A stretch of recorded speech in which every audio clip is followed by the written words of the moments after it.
Hello and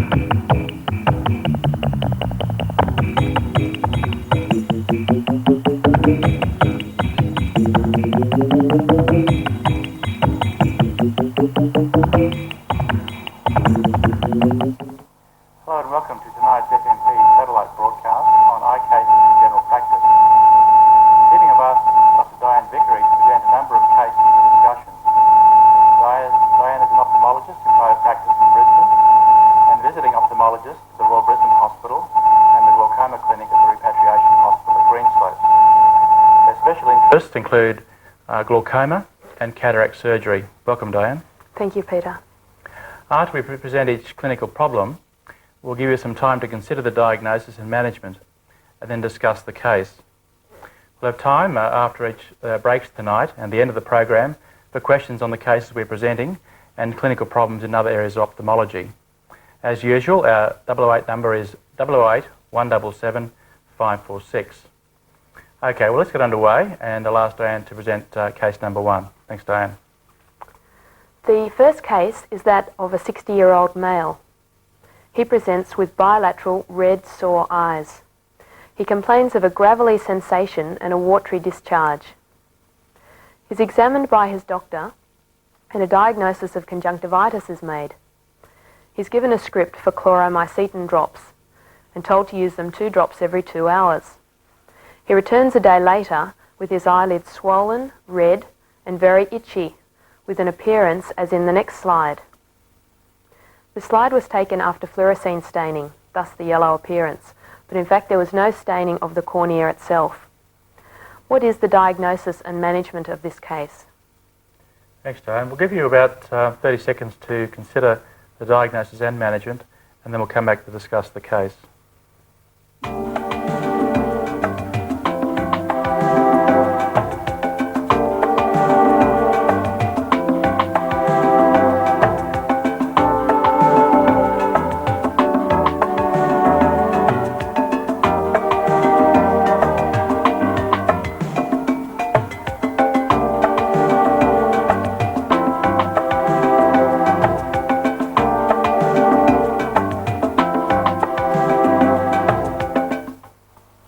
The discussion of this case must first include the initial management.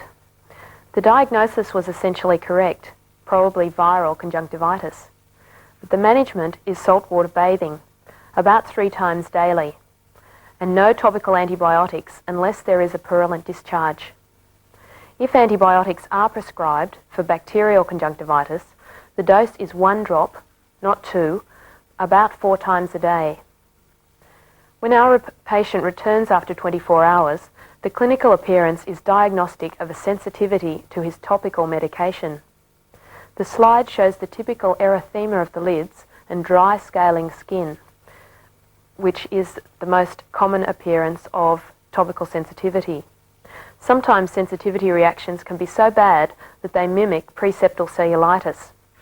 And this is differentiated by the fact that there is no pain or tenderness of the swollen area. And it may even mimic orbital cellulitis, but this is excluded by a lack of pain on ocular movement. The management in this case is to cease all topical medication. Use saltwater bathing 3 times daily, and remember, never pad a discharging eye. The remedy is simple, even though the clinical condition can be most dramatic. Let's now move to the second case. The second case is that of a 16-year-old female who presents with itchy sore eyes for a week. On examination, her upper lid was averted and follicles and papillae were seen, as in this slide. What is the most likely diagnosis here and the management? Thanks, John. Again, we'll give you about 30 seconds to consider what you think is wrong with this particular patient.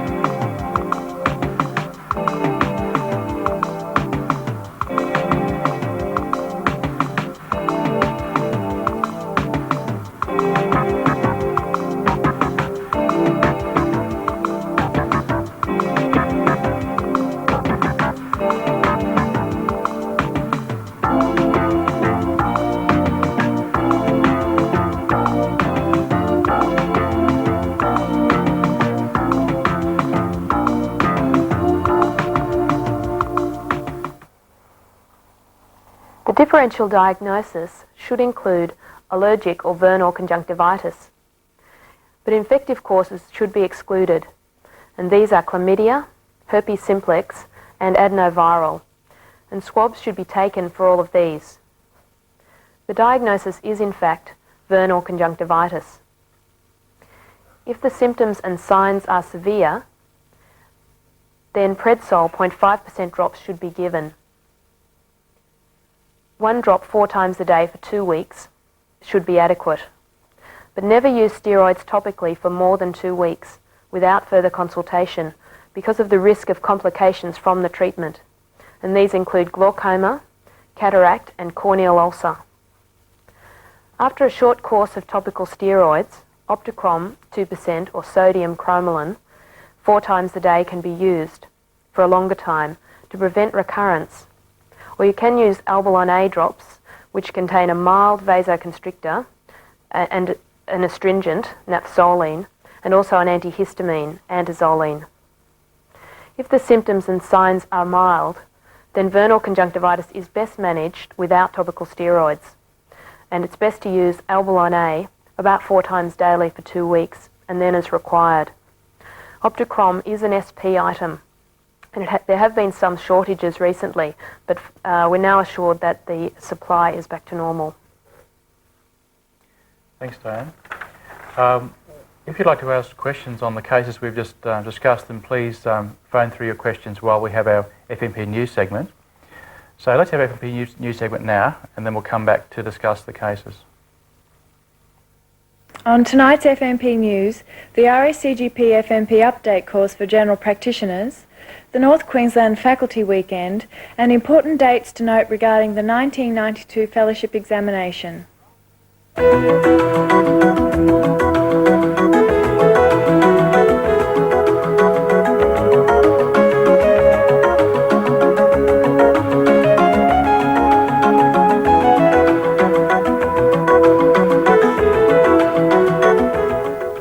The RACGP FMP update course for general practitioners will be held from the 7th to the 11th of October this year in Brisbane. Areas covered under the topic headings include sleep apnea, endometrial ablation, antenatal screening and endoscopic surgery for sinus disease, what to advise the overseas traveller, and workplace hazards such as pesticides and 2-part paint will be covered. A dermatology quiz and CPR workshop will feature as part of this course. For more details, please phone me in Brisbane. The RACGP North Queensland Sub-Faculty Weekend will be held in Townsville on the 4th to the 6th of October. The weekend, entitled Gone Fishing, offers the traditional lectures on neurology and gastroenterology topics, along with workshops on plastic surgery and plastering. Discussion panels on legal matters and stress management will be an interesting feature of this weekend.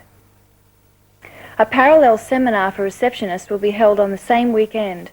For further details, please contact Judy Turner in Townsville on 077 72 3033. The RACGP Fellowship Examination will be held twice in 1992. For the first examination, the written segments will be held on the 21st, 22nd of March 1992 and the orals on the 11th and 12th of April. Please note that the deadline for applications for the earlier exam next year is the 30th of November this year.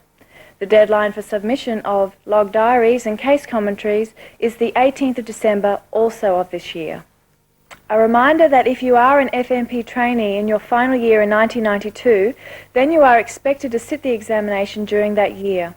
For further information on the examination, please contact the Examination Assessment Centre directly at Jollymont in Melbourne on 03 654 3000 or the Queensland State Censor, Dr Gail Bayliss, care of RACGP office in Brisbane. Back to you, Peter. Thanks, Natalie. Another question here about the use of Albolon A that often sort of stings patients' eyes. Is there any sort of way around that? Not really, Peter. The main thing about Albolon A is, I think, warning the patient that the drops do sting, and often if they're warned beforehand, they can tolerate the drops a lot better than if they get home, put a drop in and find it stings, they then won't use it. But I think by warning them beforehand that it stings for a short time and then it's quite tolerable, most people will be able to put up with using the drop. And FML drops compared to Predzol, what are they? Very similar. They're actually equivalent, so it's just a different brand, and be quite similar to use FML drops 4 times a day for 2 weeks or Predzol. Okay, well let's move on now and look at the next case. Right, the next case is that of a 25-year-old female whose eyes have been red and sore for the past 6 months or so. They're not itchy, but they occasionally water, especially if she's reading or watching television or in glare. Her symptoms are worse towards the end of the day, and she also notices occasional blurred vision, which usually clears with blinking. On examination, her corrected vision is 6/6 in each eye. As you can see from this next slide, there's no fluorescein stain of the cornea, and there's no other abnormal findings. This slide shows that her eye looks, in fact, essentially normal. What would your diagnosis and management be for this young woman? Thanks, Diane. Again, we'll give you about 30 seconds to consider what you'd think this particular patient's got and what sort of management you'd give.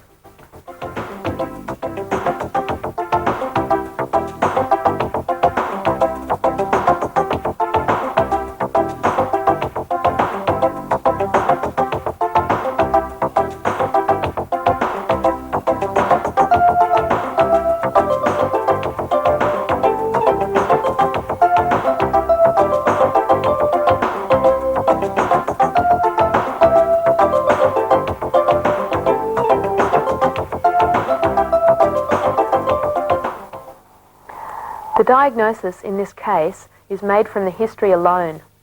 The symptoms she describes are characteristic of dry eyes. Most often there are no signs to be found at all on examination. We usually find that there's just some mild conjunctival injection and perhaps some punctate staining of the cornea in the interpalpable area with fluorescein. Also, you should ask these patients if they have any dry mouth or if they have any systemic associations, such as rheumatoid arthritis. And if you have a slit lamp, you can often see a reduced tear meniscus and a rapid fluorescein breakup time. The breakup time is determined by the amount of time it takes for a small hole to form in the fluorescein pool on the tear film, with the patient keeping their eyes open in between blinks. The treatment consists of explaining the condition carefully to the patient. There are many patients that have dry eyes, and they should be told that it's a chronic condition, but their symptoms do tend to wax and wane. Treatment must be increased when the symptoms are at their worst. It's often hard for the patients to understand why they're said to have dry eyes when in fact their eyes actually water.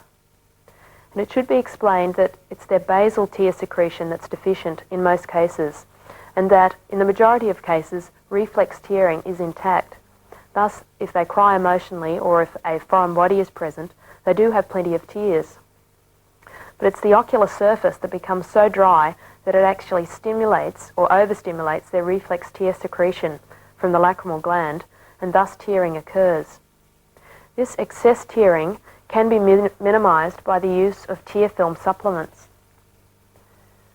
Tear film supplements are best commenced with, say, liquifilm tears, 1 drop at least 4 times a day, and more frequently if symptoms. If the symptoms are severe, I usually commence people on 1 drop 4 times a day for at least 2 weeks, and then ask them to either reduce the drops or increase them as necessary. Tears Plus drops are another alternative, and also Lacrolube ointment can be tried at night. It's also important to treat other associated ocular conditions, and often these patients do have recurrent bouts of conjunctivitis. These should be treated, if it's bacterial, with chloramphenicol drops 4 times a day for 5 days, and chloramphenicol ointment at night. It seems that the surface immunity of the eye is reduced by having an abnormal tear film, and they have a much greater predisposition to ocular surface infections. Often dry eyes may also be associated with chronic blepharitis, and this must also be treated. The recommended treatment is twice daily lid scrubs with half-strength baby shampoo, and an antibiotic ointment should be used at night. Thanks, Diane. Okay. Well, let's move on now to case number 4. This is a case of a 70-year-old female who presents with sudden, painless loss of vision in her left eye. She noticed this on awakening the morning of her visit. She has had a headache over the last few weeks localised in the temporal region, and she experienced some pain on chewing. She also has felt tired lately and has general aches and pains. On examination, her corrected vision in the right eye was 6/6. In the left eye she had no perception of light. The external examination of the eye and the anterior segment were quite normal, apart from a left relative afferent pupil defect. On examination of the left fundus, there was a narrowing of the central retinal arterioles, as you can see on this slide, and some macular edema. What is the ocular diagnosis in this case, and what other specific systemic examination should be carried out? And what investigation should be ordered immediately? Okay, again we'll give you about half a minute to think about those particular issues.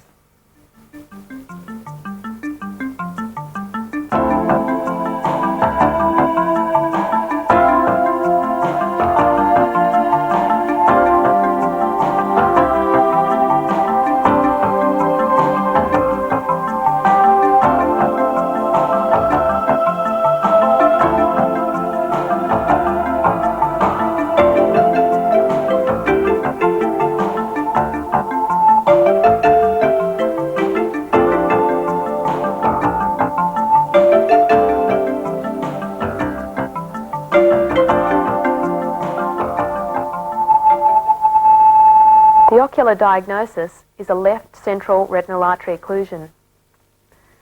Other specific systemic examination should include a search for a source of emboli.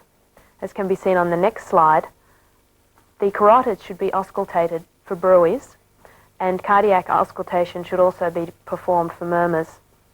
The temporal artery should be palpated for tenderness and a firm consistency, and it should be checked to see if there's any polymyalgia present. Immediate further investigation is an ESR. In this lady, the ESR was 95, and subsequent temporal artery biopsy confirmed the diagnosis of a temporal or cranial arteritis. She should be immediately commenced on high-dose oral steroids, about 1 milligram per kilogram per day. And this may in fact be sight-saving for her other eye. Without steroids, she's got a very high risk of a subsequent central retinal artery occlusion of the other eye and also a cerebrovascular accident. So even though this case is an unusual one, it is certainly a most important one. Thanks, Diane. Well, tonight we've got plenty of time for your questions. We've got about almost 20 minutes of time for questions this evening. So we'll cross now to the FMP Media segment. I'd like you to phone through your questions on the cases that we've presented so far, or if there are other things that you'd like to talk about, then please phone them through and we'll discuss them this evening.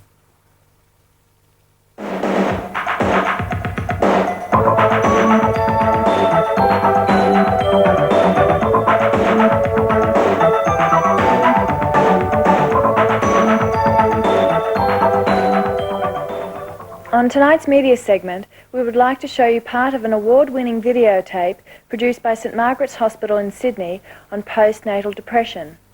It has been estimated that between 10 to 20% of women experience a clinical depression following childbirth. This video shows the effect that postnatal depression has had on the lives of women and their families. Let's have a look at a segment of this tape.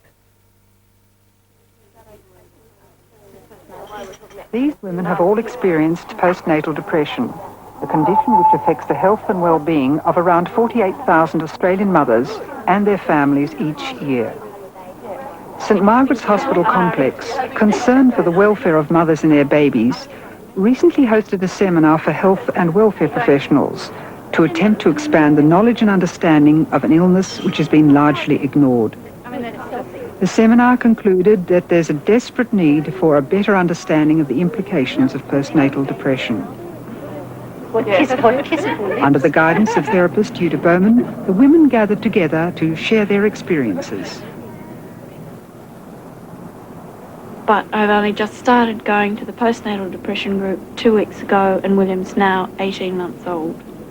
So in fact it's close to a year later. It's a year later. And you're no longer suffering from postnatal depression? I no longer need the help. I was desperate then.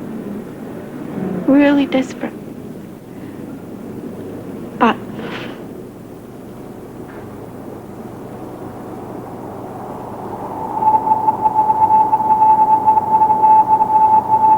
yeah, I don't enjoy being a mother.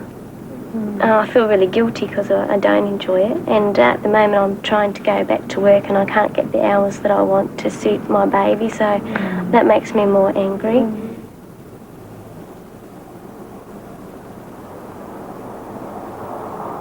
But is it necessary to have to go through this hell?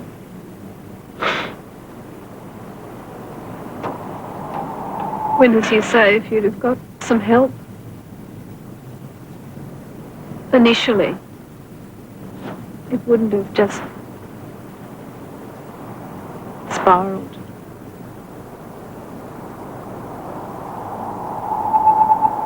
Depression following the birth of a child comes in three main forms. The first one, that's almost ubiquitous, is the baby blues, which comes on within a few days of the birth of a baby. At the other end of the spectrum, we have the psychotic depression, or the postpartum depression, in which a woman is severely ill and entertains a lot of irrational thoughts and may present a danger to herself or the baby. In between this is the postnatal depression, which can be of mild or moderate severity and was probably more numerous, at least, than the more severe type.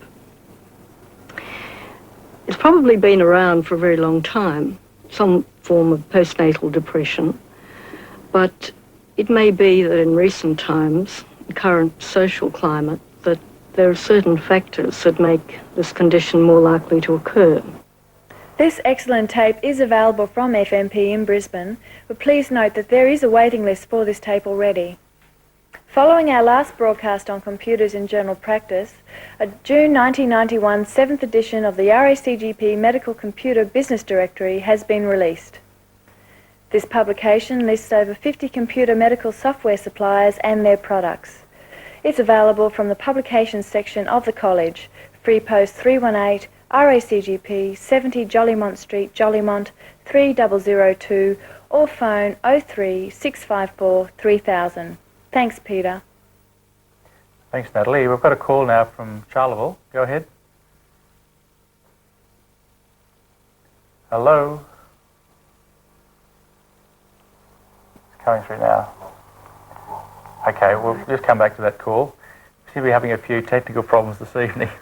Diane, could I ask about the relationship between blepharitis and dry eyes? Is there a relationship there? Is it one end of the spectrum?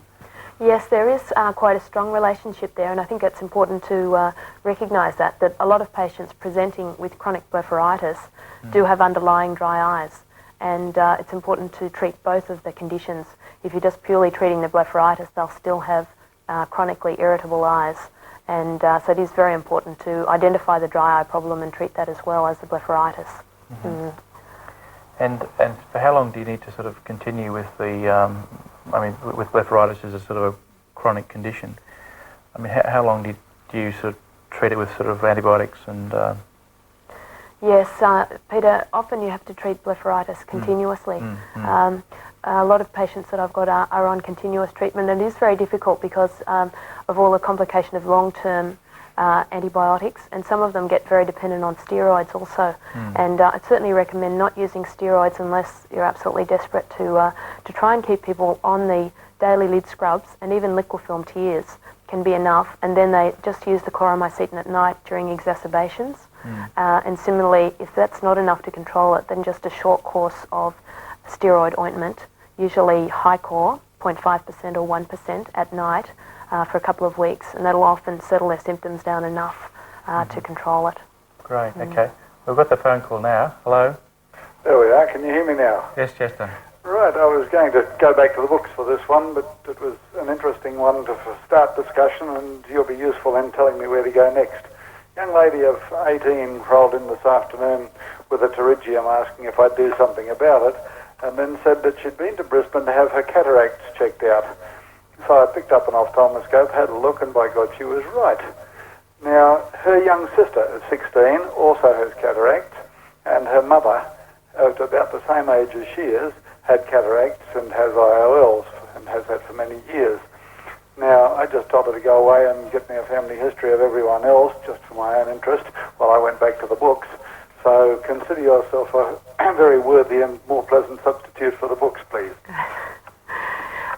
Yes, certainly this is an interesting case, and I have seen quite a few different families with familial cataracts. And in most cases, you won't find anything else much by intensively investigating them. If they had an inborn error of metabolism or some rare cause of cataracts, they're more likely to have had that diagnosed when they were a baby. And it's not really worthwhile investigating them further as adults, particularly if there's a good, strong family history of cataracts appearing at an early age within the family.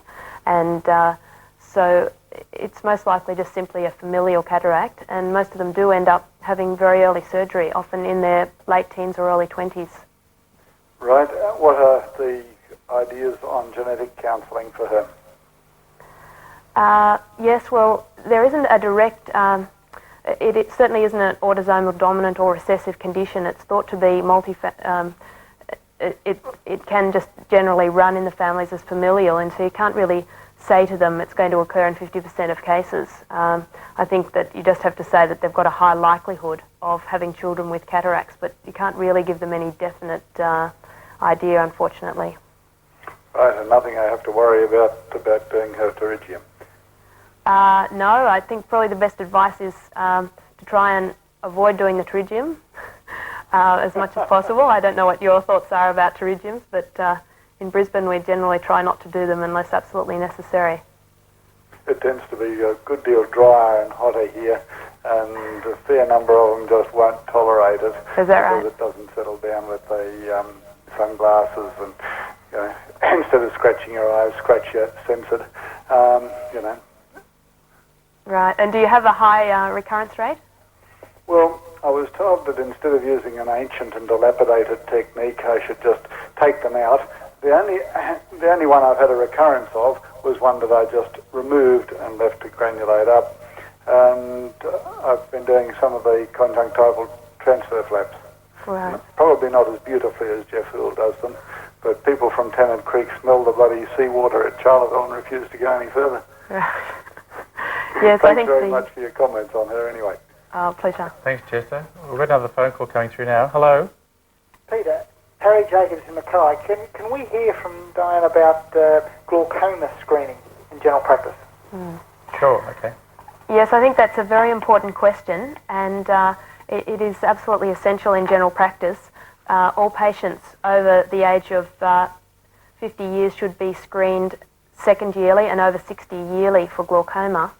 And the best way of screening is with the intraocular pressure, probably measured with a Schiot's tonometer, because we have our greatest success with glaucoma treatment in those with high intraocular pressures, presenting with high intraocular pressures. Also, optic disc examination is the other best way of screening, because there are quite a number of people that will have normal pressures at their time of presentation, but if you can pick them up with their pathological optic disc cupping, that will be the best way to detect cases of glaucoma. Does that answer your question? Yes, thanks very much. You got any other questions, Harry? No, thanks, Peter. You got a new team on the studio tonight. New team, that's right. Thanks, Harry. Okay, well, let's go on to our next case, the case number 5. This case is of a 69-year-old male who has an irritable, itchy right eyelid and presents with this, that he tells his general practitioner that he's had this over the past 6 months with some discharge on awakening. On examination, his corrected vision is 6/6 in each eye, and there's no fluorescein stain of his cornea and no conjunctival injection. No foreign bodies are seen, but as you can see from this slide, he does have an irregular lower lid margin with some loss of lashes, and fluorescein's been instilled. What is the differential diagnosis here, and what further steps should be taken to help elucidate the diagnosis? Okay, again we'll give you about 30 seconds to consider those particular questions.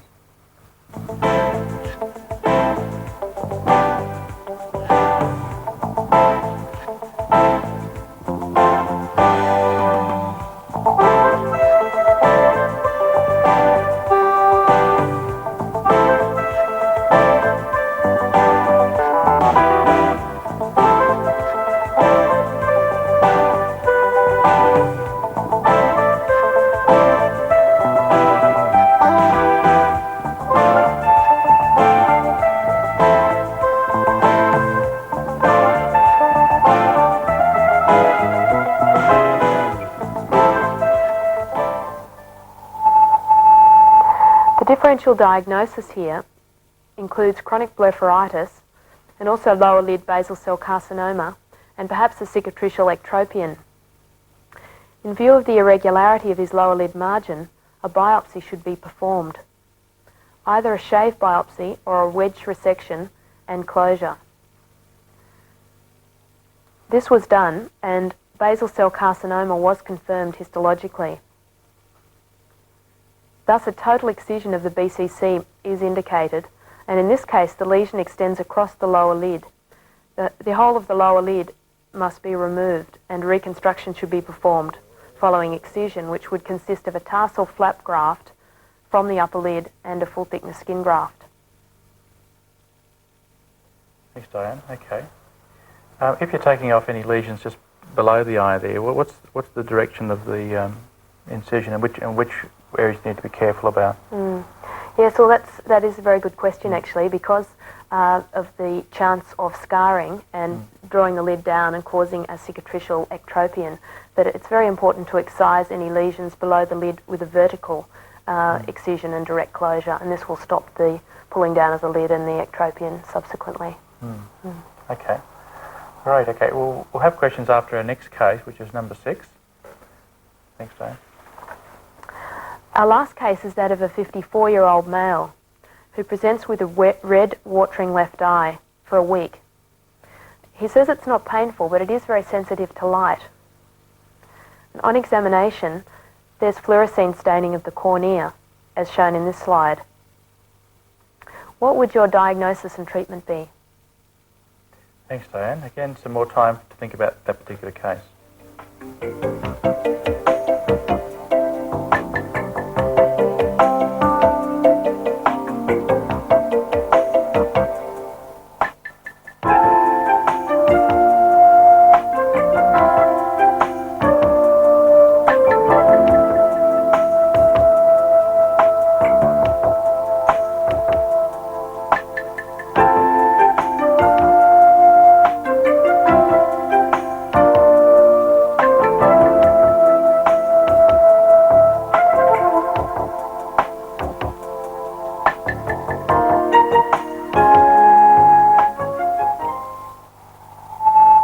The diagnosis in this case, as you can see, is a dendritic ulcer, Herpes simplex type 1.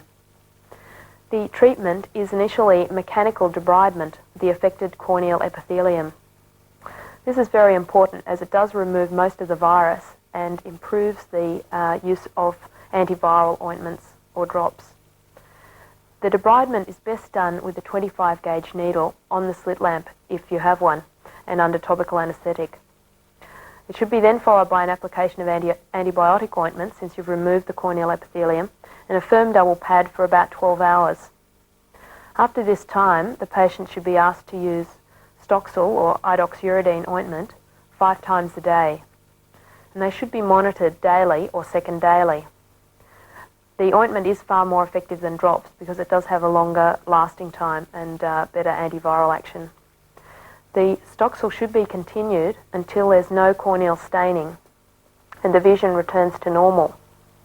If the cornea is not healed within a week, then it's essential to refer, because herpes keratitis may be associated with an underlying iritis, which is not detected, and you really need a slit lamp to adequately monitor an iritis, and that can lead to further complications of glaucoma and cataract. Thanks, Diane. Okay.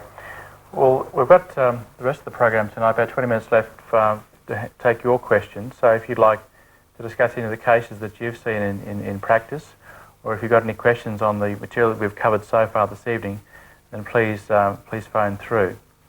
And if I could ask about uveitis and iritis, often in the very mild situation, you might have a patient presenting with pain, slight photophobia and a little bit of watery discharge with a bit of conjunctival injection and pericorneal injection. How do you sort of sort out that particular patient and the need to refer or to treat? Yes, I think iritis in the early case is often mistakenly called conjunctivitis and treated as such before it's referred on. And usually it's the non-healing conjunctivitises that we see that are in fact iritis. I think firstly being a unilateral red eye is the first warning sign, and also that there's no purulent discharge. That's a very important feature. They also do have this very typical perilimbal injection, which is not a generalised conjunctival injection as you see with conjunctivitis. And another feature is the small pupil. Often the pupil is smaller than the other side, usually due to the prostaglandin release from the iritis. And so those are features that would make you think it's likely to be an iritis rather than a conjunctivitis. And what's the urgency with the treatment there?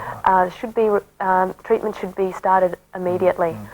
Some patients get such a florid reaction that by the next day they'll have a whole hypopion. You actually see pus in the eye from an untreated iritis in the first 24 hours. It varies tremendously from person to person. Some people can have a chronic low-grade one that goes on for a couple of weeks with no problems. Others will have a very high pressure cataract and problems from it immediately. So in general, they should be seen within 24 hours if possible and managed with someone who's got a slit lamp and can treat the complications of iritis, which are glaucoma and cataract. Well, some of the early ones I find quite difficult to sort out. It's not that obvious, but okay. Well, we've got a phone call coming through now. Hello? Peter, it's Harry again in Mackay. Hi, Harry. Can I ask Diane to briefly outline the principles of management of corneal foreign bodies, what she thinks important? Yes, that's a very important question. I think that it's important with corneal foreign bodies that if they can be easily removed with the minimal trauma, try that first. For instance, some of them can be just removed from the cornea with a cotton bud rather than having to physically remove them with a needle or a dental burr. They should be removed within the first 24 hours, if possible. And let's say talk about the metal embedded corneal foreign bodies, which are reasonably common. These should be removed, if possible, with a 25 gauge needle on the slit lamp so that there's minimal trauma to the surrounding cornea, and particularly those that are anywhere near the central visual axis, because I certainly have seen ones that if you can't get adequate exposure to them, it can lead to corneal scarring from just the attempted removal. Some of them do have quite deep rust rings associated with them that are very difficult to remove initially. And I think that if you can try and initially remove the metal, and then these patients can be sent home with topical antibiotic ointment for about 12 hours. And what this does is it actually marinates the cornea to a certain extent, that it makes the removal of the rust ring much easier. And so if you bring them back the next day after they've had chloromycetin ointment overnight, and then try again to remove the residual rust ring, you'll find that it's much easier to remove. Following the removal of the rust ring, they should again have antibiotic ointment and a firm double pad, usually for another 12 hours. And then I normally use antibiotic drops, 1 drop 4 times a day for at least 5 days afterwards to minimise the chance of an associated conjunctivitis or keratitis. You happy, Harry? Yes, thanks, Peter. Okay, any other follow-up? Well, I was going to ask Diane might just briefly again outline the use of the dental burr too. Right. Yes, I think if you have got a dental burr, that's a very good instrument to use. In fact, in some ways it's a lot safer than a 25 gauge needle because it does give you that sort of peeling action that is able to remove the foreign body with minimal trauma to the surrounding cornea. So Yes, I'd certainly recommend using a dental burr if you have got one to remove those embedded corneal foreign bodies. Thanks very much. Thanks, Harry. We've got another call coming through now. Hello. Oh, hello. Hi. Hi. My name's Wendy Markwell from Townsville. I just wanted to ask about the Stoxel ointment for dendritic ulcers. Can you use Zorovax ointment too? Or? Yes, Zovirax ointment can be used. Normally we use Stoxel as first line, and I'd continue that in my practice for a couple of weeks. Sometimes they then get sensitivity to the Stoxel, and that's when we change them over to Zovirax, because I think you'll find that certainly it used to be SP that you couldn't use it for the initial treatment of herpes, that it's suggested that you use Stoxel initially, and if that's not effective or you're getting toxicity from the Stoxel, then change over to the Zovirax. And also the dry eye syndrome, is that more common in young people or old people, or is it any age group?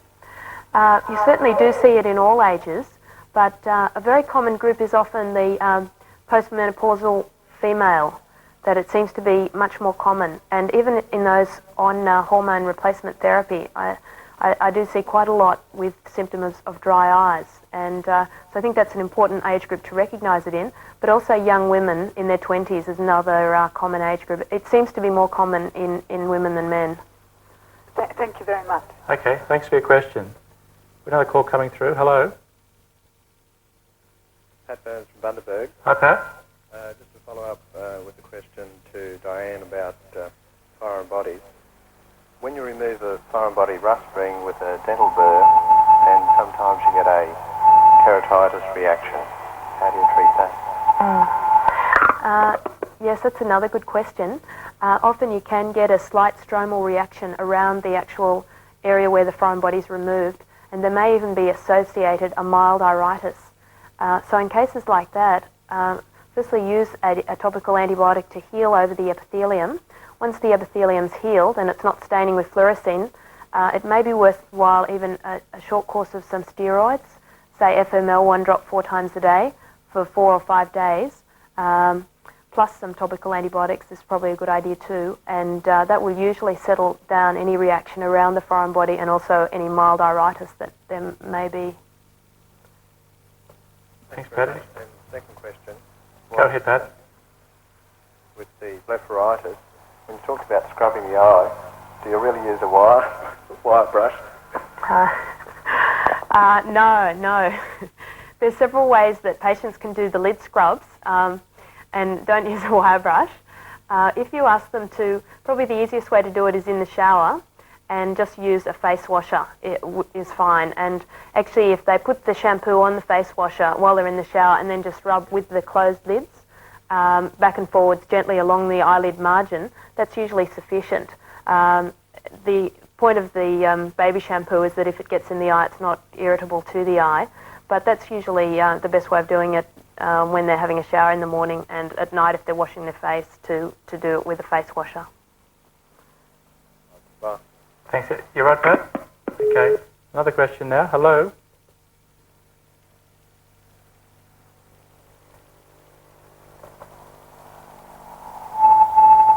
I was just waiting for that question. Diane, if I could ask. Hello, here we are. Yes. Hello, Peter. Mike Bell, I've got Emerald. Hi, Mike. I'd like to ask Diane about how aggressively she treats traumatic hyphemas, those that are just mild and you can just notice them. To what extent does she go with arresting the patient and all that? Yes, that is a good question, because I feel that our hyphema management has been modified really over the last few years. Probably about 8 years ago, we'd put every patient in hospital and absolutely strictly bed rest them for 5 days if there's any sign of a hyphema, and pad the eye, and in some cases pad both eyes. I think now that we do tend to get a much lower risk of rebleeding. The main reason to rest the patient is to prevent rebleeding within the first 24 to 48 hours, and it is particularly low in Australia. And in most cases, certainly if it's a substantial hyphema, I'd admit to hospital and rest in bed at least for the first 48 hours. If the patient's very responsible and they've got responsible people at home to look after them, they can be rested at home. But really that should be for 5 days, that they shouldn't be doing any physical activity for 5 days.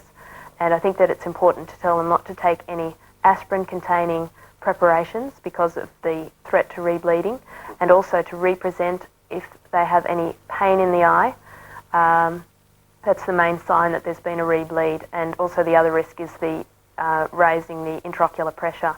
So when they're reviewed, they should have their intraocular pressure checked every day, and also measure the height of the hyphema to make sure that it's gradually resolving. Right. I've got another question. This is about the operative treatment for myopic people, where they, make those. I forget the terminology, but anyway, I just really wanted to know. Radial keratotomy. That's right. Yeah. How useful is that? And basically, where are we with that? Yes, that's certainly very topical, and I think the media does give it a lot of coverage. And in fact, I think that a lot of patients get their hopes up about it. And the results really that we've received from America show that there's certainly a reasonable amount of success, and it's probably between about 70 and 80% of people can see 6/12 or better without glasses after having the operation, which if they've got a low degree of myopia between 0 and 6 diopters. But certainly anyone with a high myopia gets much less success. And also if patients have expectations of not wearing any glasses at all, this is unlikely to be the case. Most people are left with low residual amounts of myopia. And there are problems with glare and also varying vision throughout the day. So certainly there's a long way to go with radial keratotomy. We're now looking at laser treatment, which may be more satisfactory in the results than treatment with the knife. But still at this stage, I wouldn't recommend it to patients in general. And there's very few people, certainly in Brisbane, that are doing the operation still at this stage. Right, thank you. Thanks, Mike.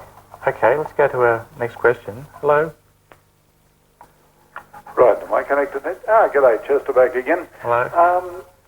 One comment on mechanical debridement of herpes ulcers.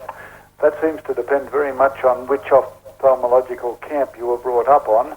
I wondered if you'd mind expanding on it a little more and possibly even giving a description of the technique involved, please. Right. Yes, there is several schools of thought on that. Some people do think that it's equally satisfactory just to immediately start them on antiviral ointment and not to debride. And that will cure most of them, but it just takes a little longer. I find that the mechanical debridement does heal them up a lot quicker. And the method that I use is on the slit lamp with a 25 gauge needle and just gently scrape off the affected epithelium. Try not to scrape too much of the surrounding epithelium, that's quite all right, but you will end up with still quite a large defect centrally, and then apply your antibiotic and a firm double pad. Now, you put the firm double pad on. Do you leave that for 24 hours before you start your 5 times a day Stoxel, or do you start your 5 times a day Stoxel under your double pad? No, I leave it on for the 24 hours and then start the Stoxel, because it just gives that time for the epithelium to reheal again before opening up the eye and starting the antivirals. Any comment on the relative degree of corneal toxicity of your Stoxel, Vira A, your other series of antivirals? Stoxel seems to have the greatest amount of toxicity. That even though it's the first drug that we always use, that's more likely to give you the toxicity, and signs of the toxicity are usually just punctate staining of the cornea. It's very typical, and it's unlikely that you'll get it in under 2 weeks of using the Stoxel, but you may see it earlier, and if that's the case, then I'd change over to something like Zovirax. Rightio, thank you very much. Thanks, Chester. We've got about 10 minutes left, so we've got plenty of time for questions. Diane, if I could ask you about the puff tonometer. I think it's fairly new onto the scene, but you don't have to have a Schultz tonometer to be sticking things into people's eyes. I think you just blow the shot of air at people's corneas. Is that right? Yes, that's right, Peter. That's very commonly used by most optometrists. Do use the puff tonometer because it's not necessary to use any topical anaesthetic before using it, and it has been shown to be a very accurate method of and relatively painless and comfortable for the patient. for screening for glaucoma. So I'd certainly recommend that the puff tonometer is as good as the Schiotz tonometer. The other wonderful new device that we have for measuring intraocular pressure is called a tono pen, which is a microprocessor. Looks just like the size of a pen, and it actually you just place it on the anaesthetised cornea, takes multiple readings and averages them, and it tells you exactly what the intraocular pressure is. And so I'm sure that they will be becoming a lot more affordable. Being totally portable, it would be an excellent method for screening for glaucoma. One other question people ask about is cataracts, and at what stage they need to sort of have an operation to have them removed. Patients with cataracts in one eye only and not in the other eye. Can you tell me what the current thinking is about that? Yes. Well, I think that it's basically depends on the patient themselves. It's rarely the doctor's decision to remove a cataract unless, for instance, they're a diabetic and we need to get a better view of the retina for treating diabetic retinopathy, or unless the cataract itself is causing complications such as raised intraocular pressure or iritis. But in the majority of cases, it depends on the patient themselves and their lifestyle. And certainly if they're younger and more active and more demanding of binocular vision, then we tend to do the cataract much earlier. In the elderly patient that's managing quite well with 6/18 vision in both eyes and doesn't drive, then you might not necessarily decide to take out the cataract at this stage. It's only when they get to the stage that it's interfering with their lifestyle, that they can't read comfortably, they can't see the television clearly, then that's the time to have the cataract removed. And there's also, I think, with cataracts, sometimes you get a film over the rear of the intraocular lens. Is that right?